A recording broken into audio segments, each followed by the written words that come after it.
সুপ্রিয় দর্শক, আসসালামু আলাইকুম। আগামী ফেব্রুয়ারিতে জাতীয় সংসদ নির্বাচন হবে কি হবে না এ নিয়ে কিন্তু এখনো সংশয় কাটেনি। অনেকে বলছেন যে প্রধান উপদেষ্টা ডক্টর মোহাম্মদ ইউনূস লন্ডনে গিয়ে বিএনপির ভারপ্রাপ্ত চেয়ারম্যান তারেক রহমানের সঙ্গে বৈঠকের পর বিষয়টি সুরাহা হয়ে গেছে, কিন্তু এটি যে সুরাহা হয়েছে কিংবা এটি যে চূড়ান্ত রূপ নিয়েছে বা এটি যে সত্যি সত্যি বাস্তবায়ন হবে, রাজনীতিবিদরা কিন্তু এটা বিশ্বাস করে না, যেমনটা বিশ্বাস করে না সাধারণ মানুষ। কেন এই বিশ্বাস এবং আস্থার সংকট, আজ আমরা এই নিয়ে কথা বলবো। আপনারা আমার চ্যানেলটি সাবস্ক্রাইব করে আশা করি আমার সঙ্গে থাকবেন। আজকে এই কথা হচ্ছিল বাংলাদেশের একটি সুনামধন্য জাতীয় দৈনিকের সম্পাদকের সঙ্গে, যার সঙ্গে ছিলেন একটি রাজনৈতিক দলের প্রধান ব্যক্তি, যিনি সভাপতি সেই দলের। তো এই যে একজন রাজনীতিবিদ, শীর্ষ রাজনীতিবিদ এবং একজন সাংবাদিক, দেশ সেরা সাংবাদিক, সঙ্গত কারণে আমি দুজনের নাম এখন বলতে চাচ্ছি না, হয়তো ভবিষ্যতে ঘটনার যদি বারবারন্ত অবস্থা হয় সেক্ষেত্রে নাম বলতেও পারি। সেটি হচ্ছে, তারা আমাকে প্রশ্ন করছে যে ফেব্রুয়ারি মাসে নির্বাচন হবে কিনা।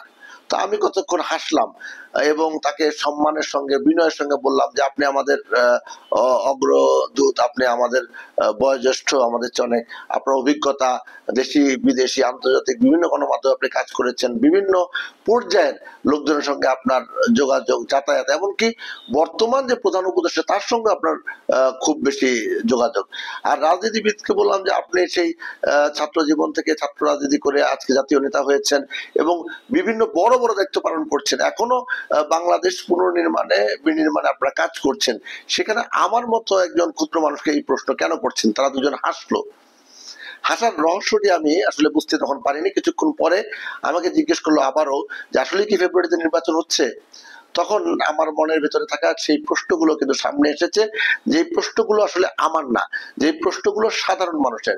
আমরা যখন পথে ঘাটে বের হই কিংবা রাজনৈতিক বিভিন্ন সভা সেমিনারে যাই কিংবা জাতীয় প্রেস ক্লাব সহ বিভিন্ন জায়গায় আড্ডায় বসি, অথবা চলতি পথে বিভিন্ন মানুষের সঙ্গে কথা হয়, অথবা আমাদের যারা পূর্ব পরিচিত বিভিন্ন রাজনৈতিক দলের নেতা কর্মী সমর্থক, তারা কিন্তু একটি বিষয় আমাদেরকে সবসময় প্রশ্ন করে, আসলে কি ফেব্রুয়ারিতে নির্বাচন হবে? তাদেরকে আমরা পাল্টা প্রশ্ন করি, কেন আপনারা এই শঙ্কা প্রকাশ করছেন? তারা বলছেন যে শঙ্কা এই কারণে, ফেব্রুয়ারিতে নির্বাচন হতে হলে নির্বাচনের যে সিমটম, যে আলামতগুলো, সেগুলো কিন্তু এখনো সেভাবে প্রকাশ পাচ্ছে না। তো নির্বাচনের আবার আলামত কি? নির্বাচনের আলামত হলো সব রাজনৈতিক দল যারা নির্বাচনে অংশগ্রহণ করবে তাদের বিভিন্ন প্রয়াস, বিভিন্ন অ্যাক্টিভিটিস, সেগুলো কিন্তু দেখা যাচ্ছে না। দেখা যাচ্ছে দুটি জিনিস। একটি জিনিস হচ্ছে বাংলাদেশ জাতীয়তাবাদী দল বিএনপির পক্ষ থেকে নির্বাচনের সুনির্দিষ্ট তারিখ তারা চাইছে, সেটি দেখা যাচ্ছে। আর দেখা যাচ্ছে যে নির্বাচন কমিশন গঠন হয়েছে, সেই নির্বাচন কমিশনের পক্ষ থেকে মাঝে মাঝে প্রধান নির্বাচন কমিশনার, কখনো কখনো অন্য নির্বাচন কমিশনার দুই একজন বলছে যে আমরা প্রস্তুত, যে কোনো সময় আমরা জাতীয় সংসদ নির্বাচন বাস্তবায়ন করতে সক্ষম। এখানে প্রশ্ন হচ্ছে, এনসিপি, জামাত সহ এই যে যারা বিগত দিনে একসাথে আন্দোলন করেছে বিএনপির সঙ্গে, যুগপৎ আন্দোলনে ছিল, সমমনা রাজনৈতিক দল হিসেবে পাশে ছিল, স্বৈরাচার বিরোধী আন্দোলনে বিভিন্ন প্ল্যাটফর্মে এক হয়ে কাজ করেছে, এই মানুষগুলো এখন কি বলছে?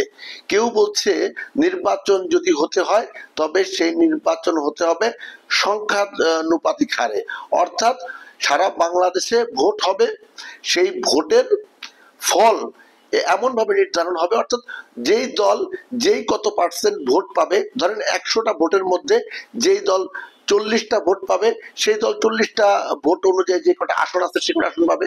যেই দল 20টা ভোট পাবে সেই দল 20টা অনুযায়ী আসন পাবে।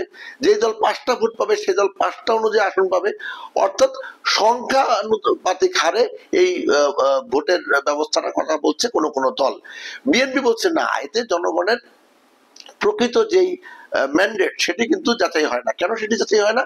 কারণ আপনি একজন ব্যক্তি, আপনি আপনার আসনে আরেকজন ব্যক্তিকে জনপ্রতিনিধি হিসেবে নির্বাচন করবেন, তাকে আপনি ভোট দিবেন। আপনি চাচ্ছেন তিনি জনপ্রতিনিধি হোক এবং এলাকার উন্নয়নে অবদান রাখুক, কিন্তু যখন সংখ্যানুপাতিক হারে নির্বাচন হবে, আপনার দেওয়া ভোটের মাধ্যমে আপনার এলাকার এমপি প্রার্থী যে এমপি হবে সেটি কিন্তু নিশ্চিতভাবে বলা যাচ্ছে না। যদিও তিনি অনেক বেশি ভোট পায় যদিও তিনি 35%, 40% ভোট পায়, তিনি যে নির্বাচিত হিসেবে দায়িত্ব পালন করতে পারবেন সেটা কিন্তু গ্যারান্টি দেওয়া যাবে না। এই কারণে বিএনপির পক্ষ থেকে বলা হচ্ছিল যে না, এটি চলবে না, যে নিয়ম এতদিন ভোট হচ্ছিল সেটি হবে।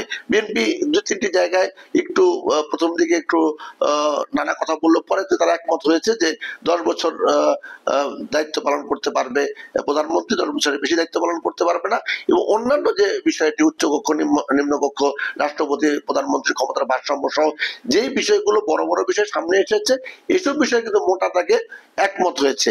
আজকেও কিন্তু বিএনপির ভারপ্রাপ্ত চেয়ারম্যান তারেক রহমান পটুয়াখালীর একটি অনুষ্ঠানে, বিএনপি সেখানে একটা সম্মেলন ছিল, ভার্চুয়ালি যুক্ত হয়ে তিনি কিন্তু বলছেন যে যারা সমমনা দল রয়েছে, যারা ছোট দল রয়েছে, যারা আন্দোলনে ছিল, যারা ফ্যাসিবাদ বিরোধী সংগ্রামে ছোট ছোট অবদান রেখেছে, তাদেরকেও তিনি মূল্যায়ন করবে, তিনি মূল্যায়ন করতে চায়, এবং বড় দল হিসেবে বিএনপি দায়িত্ব পালন করবে এমনটা কিন্তু প্রত্যাশা ছোট দলগুলো করছে। এখানে হচ্ছে যে বিষয়টি, সেটা হচ্ছে আস্থার সংকট। ছোট দলগুলো হয়তো ভাবছে যে নির্বাচনের আগে বিএনপি যেই কথা বলছে, যেই প্রতিশ্রুতি দিচ্ছে, নির্বাচনের পরে কি আসলে সেই প্রতিশ্রুতি রাখবে কিনা। যেই রেইনবো নেশনের কথা বলা হচ্ছিল কিংবা জাতীয় সরকারের কথা বলা হচ্ছিল, এটি আসলে বিএনপি রাখবে কিনা। আর এখন যেটি হচ্ছে যে জামাত, এনসিপি সহ অন্যান্য যে রাজনৈতিক দলগুলো যেইভাবে রাজনীতিতে অ্যাক্সেস পাচ্ছে, যেইভাবে তারা মাঠ দাপিয়ে বেড়াচ্ছে, কিংবা কদিন আগেই আমরা দেখলাম সোহরাওয়ার্দী উদ্যানের মতো জায়গায় ইসলামী আন্দোলন, তারা কিন্তু একটা ব্যাপক সম্মেলন করেছে, একটা মহাসমাবেশের মতো করেছে, পুরো ওই এলাকাটা প্রায় অচল হয়ে গিয়েছিল। সেখানে আমরা দেখেছি বিপুল সংখ্যক মানুষ সেখানে উপস্থিত হয়েছে। জামাত কিন্তু সেই অনুষ্ঠানে যোগ দিয়েছিলেন, জামাতের নেতৃবৃন্দ যোগ দিয়েছিলেন, একই সঙ্গে এনসিপি এবং নুরুল হক নূরের গণ অধিকার পরিষদকে আমরা সেখানে যোগ দিতে দেখেছি। এখন মেরুকরণটা কি হচ্ছে রাজনীতিতে, মেরুকরণটা কি হচ্ছে, মেরুকরণ কি হচ্ছে, দুটি ভাগ তো হতে হবে। একটা ভাগ যারা সরকারি দল, যারা ক্ষমতা থাকবে, যারা দেশ চালাবে, আরেকটা ভাগ বিরোধী দলে, যারা আসলে সরকারের সমালোচনা করবে, গঠনমূলক সমালোচনা করবে এবং দেশের বিনির্মাণে তারাও কিন্তু অবদান রাখবে।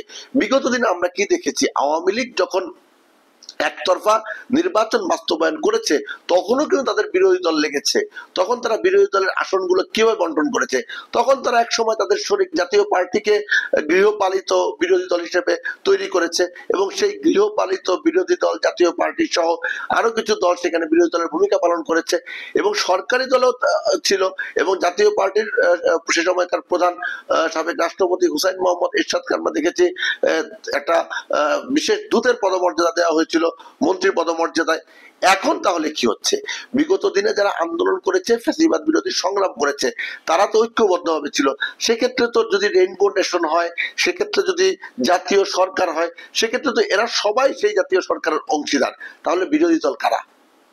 এখানে কিন্তু বড় প্রশ্ন, তাহলে বিরোধী দল কারা? এখন তো শোনা যাচ্ছে জাতীয় পার্টি নির্বাচনের ব্যাপারে আপত্তি করা হচ্ছে, যে জাতীয় পার্টি নির্বাচন করতে পারবে না। কেন পারবে না? তারাও স্বৈরাচারের দোষর ছিল। যদিও জাতীয় পার্টিকে এখন পর্যন্ত তাদের কার্যক্রম করতে কোনো বাধা দেওয়া ওইভাবে হচ্ছে না, তাদের নিবন্ধনও বাতিল হয়নি, সুতরাং তারা নির্বাচন করতে পারবে। কিন্তু জাতীয় পার্টি কি তাহলে আবারও বিরোধী দল হচ্ছে? জাতীয় পার্টির নেতৃত্বে একটা বিরোধী দল হচ্ছে কিনা, এটা সাধারণ মানুষের কিন্তু প্রশ্ন। সেখানে কি আবার ছদ্মবেশে সেই ফ্যাসিস্ট, সেই লুকিয়ে থাকা আওয়ামী লীগ কিংবা অন্যান্য দোসর যারা আছে, যারা 14 দলে ছিল, যারা মহাজোটে ছিল, তারা কি জাতীয় পার্টির ব্যানারে আবার আসছে? তারা কি বিরোধী দল হচ্ছে?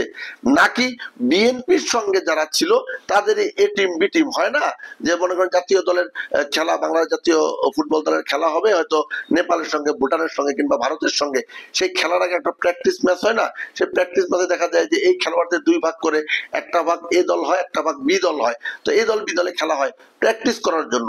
তাহলে কি আমরা এমন কি ধরে নেব কিনা, বা এমন কিছু হতে যাচ্ছে কিনা যে বিএনপির সঙ্গে যারা যুগপৎ আন্দোলন করেছে বিগত দিনে, এদের সবাইকে নিয়ে দুইটা ভাগ হবে, দুইটা টিম হবে, এক টিম আসলে সরকারি দলের হয়ে খেলবে, অপর টিম আসলে বিরোধী দলের হয়ে খেলবে।